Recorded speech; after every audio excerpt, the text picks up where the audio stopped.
Olá, meus queridos, tudo bem com vocês? É um grande prazer estar mais uma vez aqui na nossa sala de aula virtual com a participação de todos vocês.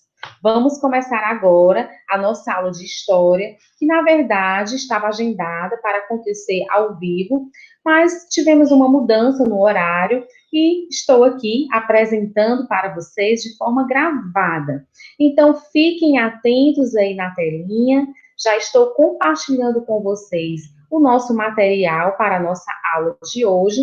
Enquanto isso, já peguem aí o livro didático, lápis e borracha, para que vocês possam acompanhar agora a nossa aula do dia. Vamos lá? História, terceiro ano. Vamos para a agenda. Para a sala, nós teremos a correção da atividade de casa, utilizando o livro nas páginas 65 a 67, e para casa, leitura das páginas 68 a 71 do livro. Somente leitura, sublinhando ou marcando as partes principais dos conhecimentos teóricos. Ao final da aula, eu estarei explicando melhor essa atividade de casa para vocês. Vamos lá. Antes de nós realizarmos de fato a correção da atividade de casa, vamos relembrar um pouco sobre os conhecimentos abordados na aula passada. Eu apresentei para vocês, nós abordamos sobre a linha do tempo das cidades que foram capitais do Brasil. Nós aprendemos que a primeira capital do Brasil foi Salvador. Ela ficou com esse título durante alguns anos, de 1549 a 1763. Depois desse período, o Rio de Janeiro passou a representar a capital do nosso país durante 1763 a 1960, e a partir de 1960, Brasília passou a representar, até os dias atuais, a nossa capital, a capital do nosso Brasil, do nosso país. Então, vejam aí as imagens. Vamos continuar relembrando, nós aprendemos também, foi apresentado para vocês, abordamos esse conhecimento sobre cidade, nós entendemos que cidade é um espaço de convivência, onde nós podemos nos encontrar, nos relacionarmos com diferentes tipos de pessoas, e que também nós entendemos que cidade é um espaço de convivência e de expressão de seus cidadãos, onde as pessoas se encontram e convivem nos espaços públicos das cidades, ou seja, cada cidade possui os seus espaços públicos, possui os lugares que representam o centro histórico de determinados locais, representando a sua história de forma geral. Inclusive, eu apresentei para vocês, conforme o livro, alguns centros turísticos, alguns pontos históricos da cidade de Curitiba. Nós visualizamos, conforme as imagens do nosso livro didático, o Museu ao Ar Livre de Curitiba. Apresentei também para vocês, nós conhecemos também outro ponto turístico da cidade de Curitiba, a Rua 15 de Novembro, conhecida como Rua das Flores. Conhecemos também a Feirinha do Largo da Ordem. Conhecemos também o passeio público. Então, crianças, apresentei também para vocês os lugares que retratam a história de Fortaleza, que de uma certa forma retratam também são os pontos turísticos da nossa cidade, como o Teatro José de Alencar, um dos principais pontos turísticos de Fortaleza. Conhecemos também, apresentei para vocês também o Centro Dragão do Mar de Arte e Cultura, que está localizado na Praia de Iracema, é apontado como um dos principais centros culturais do Brasil. Apresentei também para vocês outro ponto turístico muito importante da nossa cidade, a Insetu, Centro de Turismo do Ceará, onde foi durante muito tempo a antiga cadeia pública de Fortaleza, e hoje é um centro de turismo do Ceará, onde recebem aí muitos turistas, pois é visto como parada obrigatória para compra de objetos típicos, artesanatos típicos do nosso estado, da nossa cidade. Outro ponto também muito importante da nossa cidade é o Mercado Central, que é reconhecido como o maior mercado do Nordeste. Outro local também, Fontes de Nossa Senhora da Assunção, Catedral Metropolitana de Fortaleza, Museu do Ceará e passeio público, conhecido como Praça dos Mártires, né? Então, o passeio público, nós aprendemos que é a mais antiga praça de Fortaleza, esse espaço é um dos mais importantes da história de Fortaleza, e é conhecido, posteriormente, passou a ser chamado de Praça dos Mártires. Então, vamos agora, de fato, para a correção da nossa atividade de casa, livro, páginas 65 a 67. Vamos lá, crianças, a partir da página 65, primeira questão. Na cidade onde você mora, há espaços públicos como os de Curitiba? Quais? Sim, né, crianças? Eu acabei de apresentar para vocês. Na nossa cidade temos sim, nós temos vários espaços públicos, nós temos vários pontos turísticos, vários pontos históricos que representam a história da nossa cidade, a história do nosso estado. Entre eles foi exatamente as imagens que eu apresentei para vocês, como o Teatro José de Alencar, o Centro Dragão do Mar de Arte e Cultura, a Insetu, que é o Centro de Turismo do Ceará, o Mercado Central, o Forte de Nossa Senhora da Assunção, a Catedral, o Museu do Ceará e o passeio público conhecido hoje como Praça dos Mártires. Segunda questão: quais espaços públicos de sua cidade você e sua família costumam frequentar? Você se sente parte da cidade quando frequenta esses locais? Crianças, tanto a primeira como a segunda questão são respostas pessoais, na verdade, são perguntas pessoais, onde, claro, as respostas vão ser pessoais. No entanto, eu estou apresentando a minha resposta até para que vocês possam ter como base, ter como exemplo. Então, segunda questão, repetindo, quais espaços públicos de sua cidade, da nossa cidade, você e sua família costumam frequentar? Então, a resposta é pessoal, mas eu vou colocar aqui a minha resposta. Eu costumo frequentar, costumava, né, agora com essa pandemia não mais, vamos aguardar aí as próximas informações, mas antes da pandemia eu costumava frequentar bastante o Teatro José de Alencar, a Insetu e o passeio público. E assim, de fato, eu me sinto pertencente, sim. A próxima pergunta é: você se sente parte da cidade quando frequenta esses locais? Sim, eu, Andréa, me sinto parte, sim, desses locais, pois eu nasci aqui em Fortaleza, e como cidadã que sou, eu me sinto totalmente pertencente e responsável também por essa cidade, porque além de termos os direitos, todos os direitos governamentais, nós também temos que cumprir os nossos deveres enquanto cidadãos. Então, eu me sinto parte, sim, e também me sinto responsável em cumprir os meus deveres como cidadã que sou.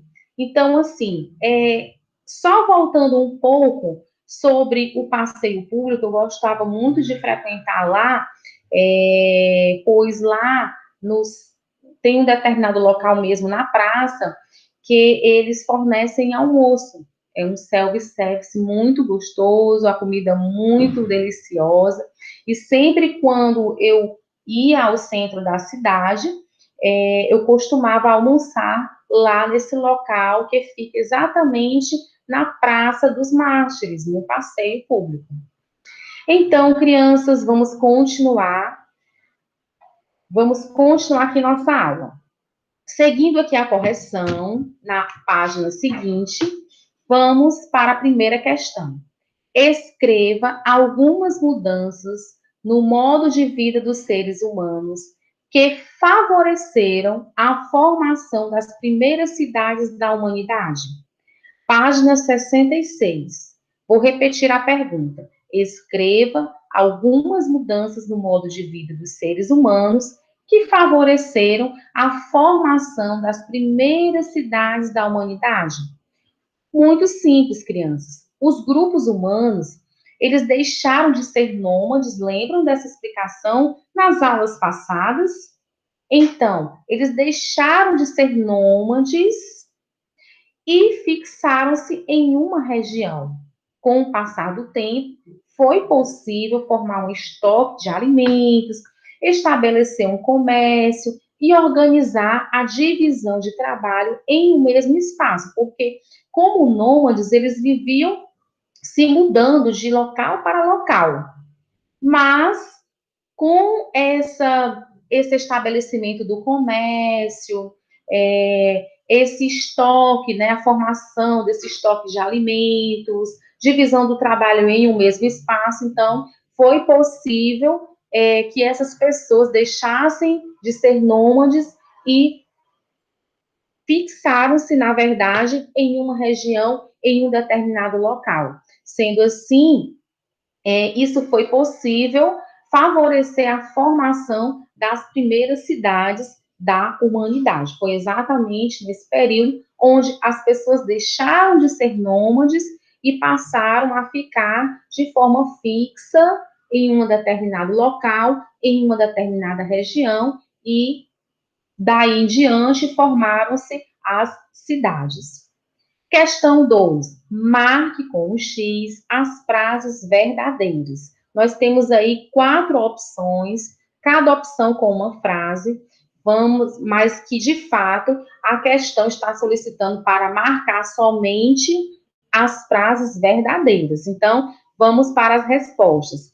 As frases verdadeiras são: as vilas da época colonial deviam ter a Câmara Municipal e o Pelourinho. Segunda resposta, segunda frase correta. As primeiras vilas e cidades brasileiras surgiram no litoral. Então, nós aprendemos isso nas nossas aulas passadas, que as vilas da época colonial, elas deviam ter a Câmara o quê? A Câmara Municipal e o Pelourinho. E as primeiras vilas e cidades brasileiras surgiram no litoral, como exemplo da nossa cidade de Fortaleza, né? Fortaleza é uma cidade litorânea. Vamos continuar aqui com a explicação, com a correção. Questão 3. Relacione os fatos e os anos considerando o que você sabe sobre o processo de formação das cidades. Temos aí, crianças, 3 retângulos, cada retângulo com um ano, né? O retângulo na cor azul, representando o ano de 1534, o begezinho claro do meio, 1636, e esse na cor bege mais escuro, 1842. Temos aí os fatos que aconteceram nas opções abaixo. Nós vamos colocar exatamente o ano onde aconteceu esse determinado fato. Vamos lá. Elevada à categoria de vila batizada de Penedo do São Francisco. Resposta foi no ano de 1636. Começa a se formar um povoado às margens do rio São Francisco, o primeiro núcleo populacional do atual estado de Alagoas. Foi exatamente no ano de 1534. E, por último, no dia 18 de abril, foi elevada à categoria de cidade, passando a ser chamada de Penedo. Foi no ano de 1842. Mas, crianças, Pelo que nós aprendemos durante as nossas aulas passadas, era muito fácil de saber a resposta exata dessa questão. Por quê? Porque nós aprendemos que, inicialmente, a cidade, antes de ser cidade, de se formar, de se tornar uma cidade, ela iniciou como um povoado. E depois do povoado passou a ser vila, e depois da vila passou a ser cidade. Então, era muito fácil de responder essa questão. Na verdade, é muito fácil responder essa questão. É só você iniciar com o item onde consta povoado. Então, o item onde consta povoado é o segundo item. Começa a se formar um povoado, as margens do Rio São Francisco, o primeiro núcleo populacional do atual estado de Alagoas. Então, logicamente, como a cidade, antes de ser vila e antes de ser cidade, ela foi, de fato, um povoado inicialmente. Então, é claro que se começou como um povoado, o ano inicial aí vai ser 1534. Depois de povoado, nós aprendemos que um povoado, ele torna-se em vila. Então, vemos aí pela sequência de ordem cronológica, pela sequência do tempo, da linha do tempo, que nós aprendemos isso, que nós temos que ir do menor ano para o maior. É do menor, do ano onde aconteceu inicialmente aquilo, do menor, é seguir uma ordem cronológica do menor para o maior, do menor tempo para o maior tempo. Então, como eu estou exatamente explicando para vocês essa questão, que é muito fácil de responder. Você vai iniciar com um povoado. Então, qual o ano inicial aí? 1534. Depois de povoado, se torna o quê? Uma vila. Então, depois de 1534, indo pela linha do tempo, pela ordem, seguindo uma ordem cronológica, logicamente vai ser 1636.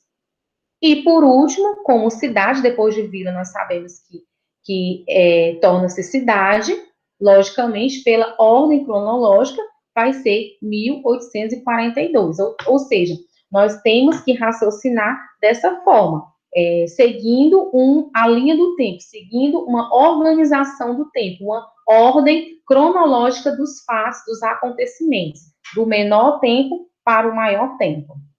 Então, crianças, continuando, questão 4, em uma folha à parte, construam, com a ajuda do professor, uma linha do tempo com a história da cidade onde vocês vivem. Usem imagens e desenhos para ilustrá-la. Não se esqueçam de escrever as legendas, depois exponham a sua linha do tempo na sala de aula. Crianças, de fato, essa pergunta, essa questão, na verdade, era para acontecer de forma presencial na nossa escola, na nossa sala de aula. Como vocês sabem que ainda não é possível realizar dessa forma, nós também não podíamos deixar de responder. Então, vocês, com certeza, responderam de forma individual, da forma como vocês podem responder em casa. Então, no caso, eu coloquei aqui um exemplo.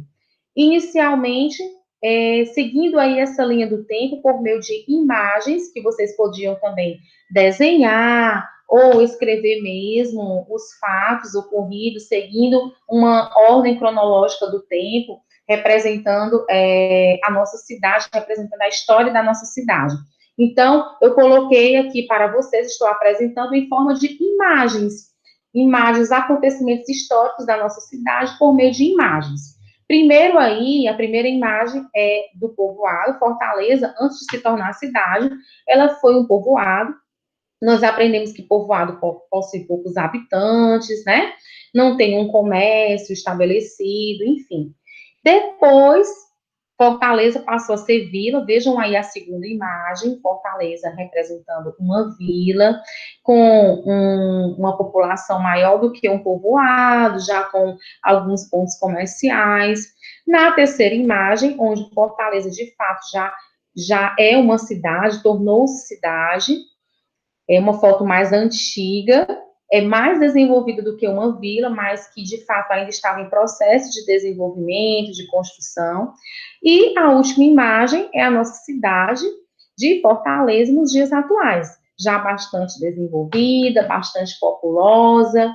Então, segue aí a linha do tempo, representando a história de Fortaleza por meio de imagens. Ok, crianças? Então, essa questão nós temos total condições de responder sim, tá? De forma individual, você pode responder de forma individual na sua casa e você pode escolher, registrando os fatos ocorridos, seguindo uma ordem cronológica do tempo, ou por meio de gravuras, de desenhos, de imagens, como eu estou apresentando aqui para vocês. Continuando a autoavaliação, terminamos a unidade 4. Leia as frases abaixo e faça um X no desenho que melhor expresse sua opinião sobre cada uma delas.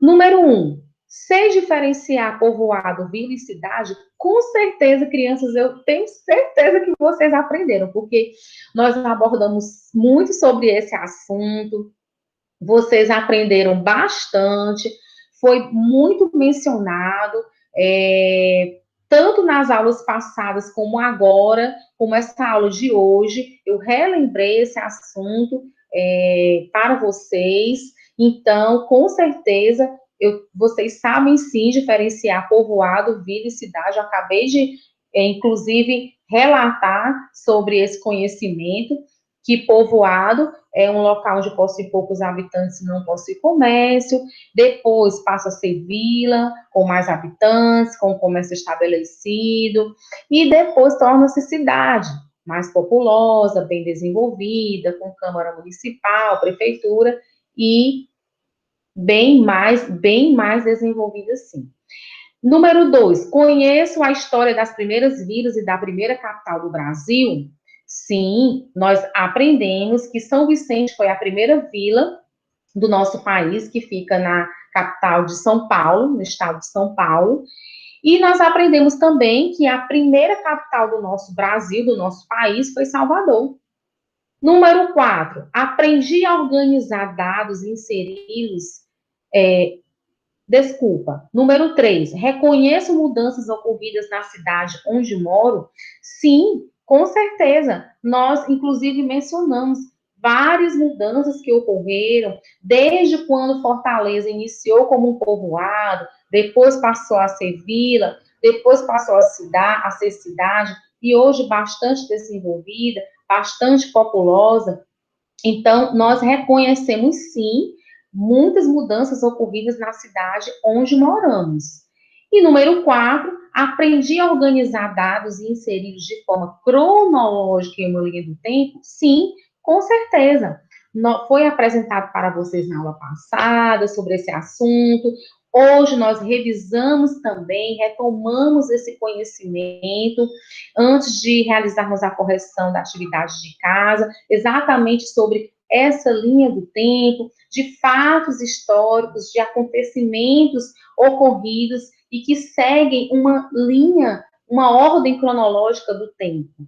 Então, nós aprendemos todos esses assuntos e eu tenho certeza que ficou muito esclarecido para todos vocês. Crianças, no nosso livro didático, temos aí uma sugestão de leitura para vocês, tá? Duas sugestões de leitura nas Ruas do Brás, um livro que narra as memórias do médico Drauzio Varela, filho de imigrantes que viveu a infância no bairro do Brás, em São Paulo.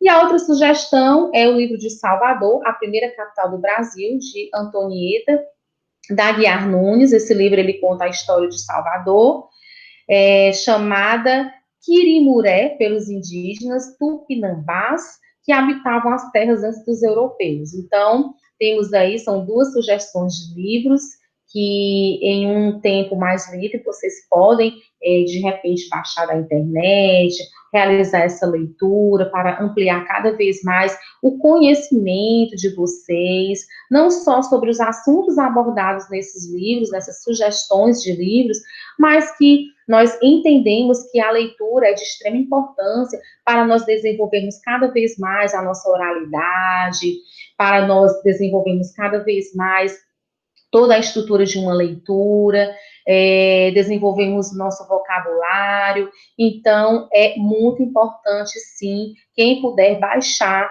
essas duas sugestões de livro aí na internet e ler, vocês realmente vão gostar muito e vai enriquecer o conhecimento de vocês cada vez mais. Crianças, finalizando aqui, não esqueçam de realizar atividades de casa. Na verdade, a atividade de casa é apenas uma leitura prévia das páginas 68 a 71 do livro. Eu reforço aqui para vocês que é somente uma leitura, tá? Não vai ser nenhuma aplicação de nenhuma atividade, somente leitura, e que essa leitura não seja somente ler por ler. Seja uma leitura onde vocês possam sublinhar as partes principais, marcar, ou sublinhar ou marcar com um marca-texto as partes principais desses conhecimentos teóricos que estão sendo abordados nessas páginas, onde vocês podem também pesquisar palavras que de repente vocês não saibam, não entendam o significado. Então, que seja uma leitura onde vocês possam entender, compreender melhor, não seja, e não ler só uma vez, ler no mínimo 2 vezes, para que vocês possam conhecer e compreender esses assuntos que serão desenvolvidos melhor, apresentados melhor para vocês na aula passada, mas que é importante vocês já irem conhecendo e compreendendo sobre esses assuntos. Ok, crianças? Então, nós encerramos por aqui a nossa aula de hoje. Foi um grande prazer estar mais uma vez aqui com vocês. Vocês são maravilhosos, vocês são especiais, são inteligentes. Continuem tendo cuidado na casa de vocês e não deixem de estudar, não deixem de realizar as atividades de casa. Qualquer dúvida, eu reforço mais uma vez aqui para vocês, qualquer dúvida, podem perguntar na agenda Edu, que eu estarei tirando todas as dúvidas com o maior prazer. Então, recebam aí o meu beijo virtual, meu abraço virtual e até a próxima aula.